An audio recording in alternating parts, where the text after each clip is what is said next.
आज की स्टोरी जो है बहुत मोटिवेशनल है।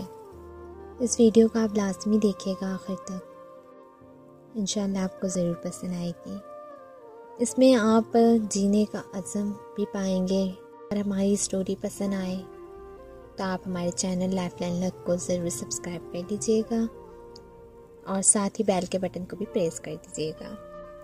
और वीडियो पसंद आ जाए तो लाइक ज़रूर कीजिएगा। अपनी ज़िंदगी में बस 3 हुसूल बना लें। सबसे पहले बहरे बन जाना, क्योंकि अल्फाज तलवार से भी ज़्यादा गहरे घाव देते हैं। अक्सर लोग मंजिल के करीब पहुंचकर भी पीछे मुड़ जाते हैं, फ़कत लोगों की बातों की वजह से। लोगों की बातों पे ध्यान ना दीजिए।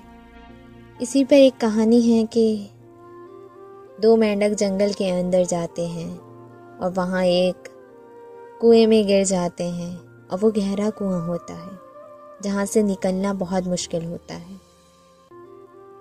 मगर उसके बावजूद भी वो उससे निकलने की भरपूर कोशिश करते हैं। और बाहर खड़े मेंढक उससे कह रहे होते हैं कि यहाँ से निकलना नामुमकिन है, वहीं रहकर अपनी आखिरी सांसें ले लें। लेकिन कहते हैं ना, जो जीत के आदी बन जाते हैं वो हार कर भी हार नहीं मानते।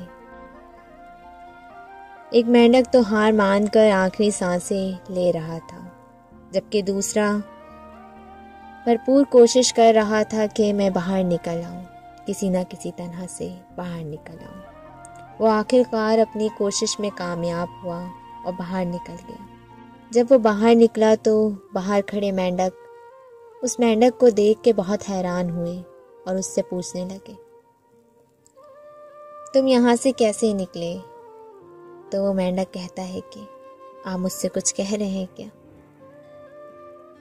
तो पता चलता है कि वो मेंढक बहरा था, इसलिए वो बाहर निकल आया। अगर वो इनकी बातें सुन लेता तो वो भी कोशिश ना करता और वहीं पर अपनी आखिरी सांसें ले रहा होता। जिंदगी में कुछ भी नामुमकिन नहीं होता, सब कुछ मुमकिन है अगर कोशिश की जाए तो। इसलिए ज़िंदगी का पहला सबक है कि बहरे बन जाओ तो कामयाब हो जाओगे।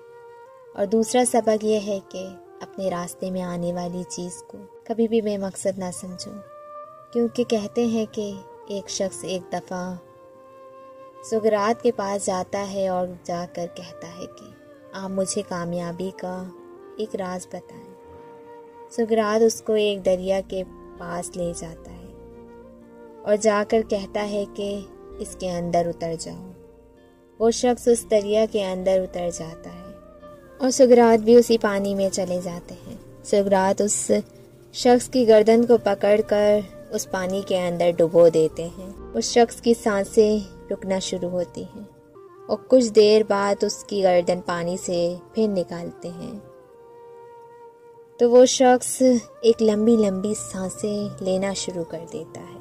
सुकरात पूछते हैं कि तुम्हें इस पानी के अंदर सबसे ज़्यादा किस चीज़ की ज़रूरत महसूस हुई थी? तो वो शख्स कहता है कि सिर्फ़ और सिर्फ हवा की, ताकि मैं खुलकर सांस ले सकूं। तो सुकरात कहते हैं कि यही कामयाबी का सबसे बड़ा राज है कि ज़िंदगी में कभी भी किसी भी चीज़ को बेमकसद नहीं समझना चाहिए। हाँ, एक पानी भी अहमियत रखता है, एक हवा भी अहमियत रखती है, एक मुश्किल भी अहमियत रखती है। ज़िंदगी में हर एक मुश्किल हमें जब कुछ सिखाती है ना, तो वो सब कुछ अहमियत रखती है। इंसान सिर्फ उसी चीज़ की कदर करता है जो उसे कुछ सिखाती है। याद रखना कि सीखने से पहले भी हर एक चीज़ की कदर करना सीखें, क्योंकि एक तिनका आँख के अंदर जाता है ना, तो उस वक़्त पता चलता है कि ये कितना ताकतवर है।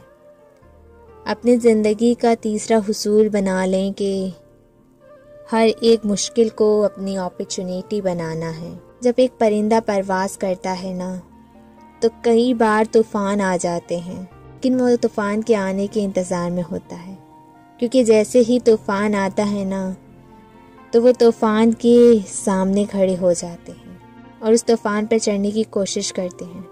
फिर उन ताज़ा हवा के ऊपर चढ़कर तूफ़ान की लंबी उड़ान पर चढ़ जाता है।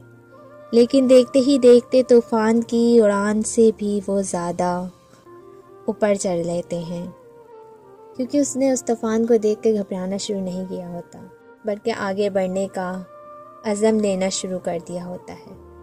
उन्होंने खुद को बता दिया था कि तूफ़ान ही मुझे उड़ा के ले जा सकते हैं, और वही तूफ़ान से वो लड़कर आगे बढ़ जाते हैं। ज़िंदगी में हर मुश्किल को अपॉर्चुनिटी बनाना सीखें। जब मुश्किलें अपॉर्चुनिटी बनना शुरू हो जाती हैं तो फिर मंजिलों की तरफ सफ़र आसान हो जाता है। इसी पे इकबाल का एक शेर है ना, खुद ही को कर बुलंद इतना कि हर तकदीर से पहले खुदा खुद बंदे से पूछे, बता तेरी रज़ा क्या है।